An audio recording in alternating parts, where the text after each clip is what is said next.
James Gunn s'est lâché et nous a balancé plein d'infos sur le DCU.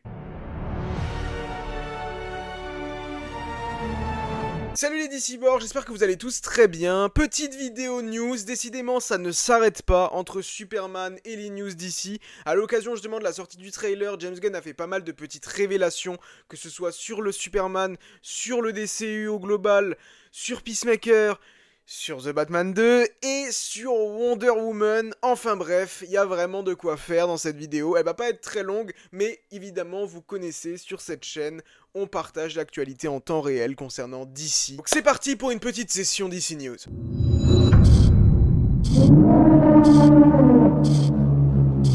Évidemment, si tu n'es pas encore abonné à cette chaîne, je t'invite à le faire, à laisser un pouce, à activer la cloche et à me dire dans les commentaires en quelle année tu aimerais voir un film Wonder Woman. Commençons avec Superman. Une fuite de jouets a révélé possiblement qu'une de mes théories était vraie. Oh yes! Effectivement, un set de figurines qui nous montre les laboratoires LexCorp révèle une figurine de Superman, de Métamorpho. Il y avait encore un autre personnage mais je sais plus qui c'était. Il y avait un petit Crypto, un petit Baby Joe, un petit bébé martien qui mérite qu'on développe une vidéo sur lui parce que ça peut avoir un lien avec Martian Manhunter, et Lex Luthor dans son armure. Une armure qui semble en réalité être la même tenue que les soldats, mais peut-être un peu plus optimisée, un peu plus améliorée. Je pense pas que c'est l'armure ultime que Luthor aura dans ce DCU, on en a déjà parlé, mais je pense qu'il y aura un film World's Finest où Batman et Superman affronteront, je pense, Luthor et le Joker, et je verrais bien dans ce film-là, Luthor avoir sa grosse armure, mais déjà un petit affrontement entre les deux en fin de film, où Luthor aurait sa première armure, qui pourrait du coup être la même que ses soldats, ça pourrait être très intéressant. On a également appris que dans Superman, Frank Grillo, Rick Flag Sr. était à la tête de l'Argus, donc peut-être que Peacemaker saison 2 se passe bel et bien après, car on a appris selon James Gunn que dans Peacemaker saison 2, nous apprendrons pourquoi Amanda Waller n'est plus à la tête de l'Argus, et pourquoi donc c'est Rick Flag Sr. qui l'a pris. Quand on sait que dans Creature Commando c'était encore Waller, ça peut soulever des questions. Est-ce que cela signifie que son projet est toujours en développement? Je vous ai déjà dit que moi, Waller, je pense que soit c'est plus en développement, soit ça évolue vers un projet Checkmate, mais je ne pense pas que c'est toujours vraiment de manière active dans les cartons. Mais il joue un rôle important en étroite collaboration avec le secrétaire à la défense, le président, etc. Enfin, Argus a toujours eu un rôle très important dans la sécurité nationale, je vous apprends rien. Il a également mentionné, car oui, certaines personnes pouvaient le penser, que non, Lex Luthor n'est pas le président des États-Unis au moment des événements de Superman. Oui, dans le trailer, il y a quelque chose qui peut nous laisser penser, où il parle du président, etc. Mais non, Luthor n'est pas encore le président des États-Unis, mais ça m'étonnerait pas que dans son évolution, à un moment donné, ça finisse par arriver. Moi, comme dit l'arc de Luthor, je vois un affrontement épique avec son armure gigantesque, je vois Lex Luthor devenir président des États-Unis, et qui sait, peut-être un jour, un petit lien avec Apocalypse. Enfin, il y a plein de choses qu'on peut faire avec Lex Luthor. C'est un personnage presque aussi important que Superman d'une certaine manière, donc vraiment il y a énormément de contenu qui arrivera avec Luthor dans le DCU, j'ai aucun doute là-dessus. Bon, le petit point Superman est fini, on en a déjà beaucoup parlé, et on va encore énormément en parler, parce que restez connectés, donc encore une fois c'est le moment de vous abonner si vous ne l'êtes pas et d'activer la cloche. Il va y avoir des vidéos qui vont arriver, des théories sur qui est Ultraman, comment Martian Manhunter va arriver dans le DCU, peut-être par le biais de Superman, des théories sur la Justice Gang, il va y en avoir énormément, donc restez vraiment connectés. Maintenant on a deux grosses révélations. Tout d'abord, enfin une bonne nouvelle sur The Batman partie 2. Et ça fait du bien, je crois qu'on en avait vraiment besoin. C'est pas grand chose, c'est vraiment pas grand chose, mais quelqu'un sur Thread a demandé à James Gunn: avez-vous eu récemment des nouvelles plutôt positives concernant The Batman 2, nouvelles encourageantes, et il a écrit yes, point.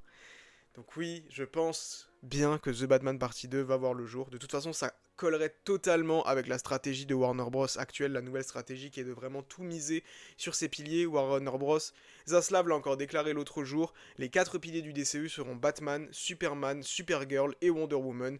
C'est assez logique, pas de Flash là-dedans, mais je pense que ça ne saurait tarder, ça arrivera un moment ou à un autre de toute façon. Ça m'étonnerait pas que ce soit en série, mais j'en ferai une plus grosse vidéo là-dessus. Mais je pense qu'on peut s'attendre à avoir bientôt de nouvelles informations sur The Batman partie 2. À mon avis, d'ici quelques semaines, quelques mois, ça va tomber, que ce soit The Batman partie 2 ou le film Batman du DCU. Et là, en tout cas, ça soulève des questions intéressantes. Ça soulève des questions très intéressantes. Quel Batman sortira en premier? Si The Batman 2 commence son tournage en début 2026, est-ce que cela signifie que ce sera bien le film pour 2027? Ou qu'il sortira quand même malgré tout, peut-être en 2028? Ou est-ce que The Brave and the Bold sera la priorité?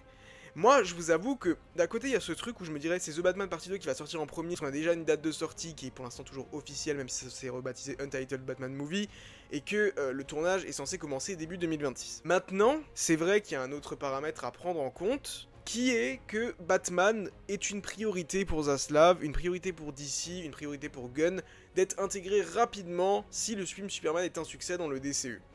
Est-ce que du coup, on peut imaginer qu'ils vont vraiment axer la priorité sur ce film The Brave and the Bold et tenter de le sortir en 2027 pour sortir juste après, en 2028, The Batman partie 2. Pour moi, ce n'est pas du tout un problème d'avoir 2 licences Batman au cinéma. À un moment donné, c'est vrai que j'étais là en mode ouais, ça peut être un problème et tout, mais le cinéma évolue constamment, et en quelques mois, tout peut évoluer, et ça irait totalement en corrélation avec la stratégie de Warner de vouloir faire vraiment un maximum d'argent sur les films en tout cas. Pour moi, c'est pas vraiment un problème. En plus, j'en ai parlé avec certaines personnes qui sont pas du tout de ce monde-là, pas du tout de ce milieu-là, et je leur dis, est-ce que vous, honnêtement, ça vous dérangerait d'avoir un film Batman en 2027 et un film Batman qui arriverait, j'en sais rien, quelques mois après. Non, on s'en fout, ça change rien. Bon, voilà, comme ça c'est clair. Et pourtant c'est des gens qui ont tendance à aller voir ce genre de film, pas tous, mais les gros en tout cas qui sortent les grosses licences. Et enfin, encore une autre excellente nouvelle qui est totalement en corrélation avec ce que je viens de vous dire, la volonté de Warner de vouloir mettre en avant Superman, Batman, Supergirl et Wonder Woman, car nous avons appris, selon James Gunn, qu'il y a bel et bien des projets en préparation pour Wonder Woman. Voilà. Bon, on s'en doutait, évidemment, un film Wonder Woman est en préparation. Il y a la série Paradise Lost qui est toujours en développement. Il me semble qu'un scénariste a été pris pour écrire le pilote sur la plateforme HBO Max. Et plus Max, enfin, quel plaisir, parce que je préférais vraiment dire HBO Max. Il a déclaré que pour l'instant, il ne peut rien dire de manière officielle, mais qu'il y a des choses en préparation et que c'est encourageant. Évidemment, je vous l'ai déjà dit plein de fois, si Superman cartonne, on va avoir un maximum d'annonces. Et un film Wonder Woman, je pense, sera annoncé dans la foulée. Moi je verrais bien Paradise Lost honnêtement sortir en 2027 et Wonder Woman en 2028. Parce qu'en 2027, je pense que l'autre film qu'on aura sera le film Teen Titans. Car on a déjà une scénariste attachée au projet qui est Anna Nogueira. Et Teen Titans, je vous mens pas, moi je pense qu'il y a un potentiel de malade avec un film Teen Titans. Parce que Teen Titans Go, c'est extrêmement populaire. Les Teen Titans sont très populaires de toute façon. Donc je pense qu'il y a vraiment un énorme potentiel pour ce film qui à mon avis est l'une des priorités du studio. Mais du coup c'est rassurant et je pense qu'on peut s'attendre à une annonce dès cet été pour Wonder Woman.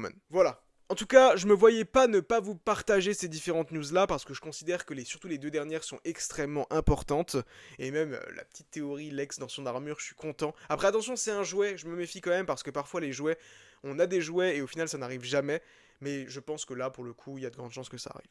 Voilà, je sais pas ce que vous en pensez, dites-moi tout dans les commentaires et nous on se donne rendez-vous très bientôt à Themyscira. It's a brand new day, no matter what they say. You shout until you turn around and blast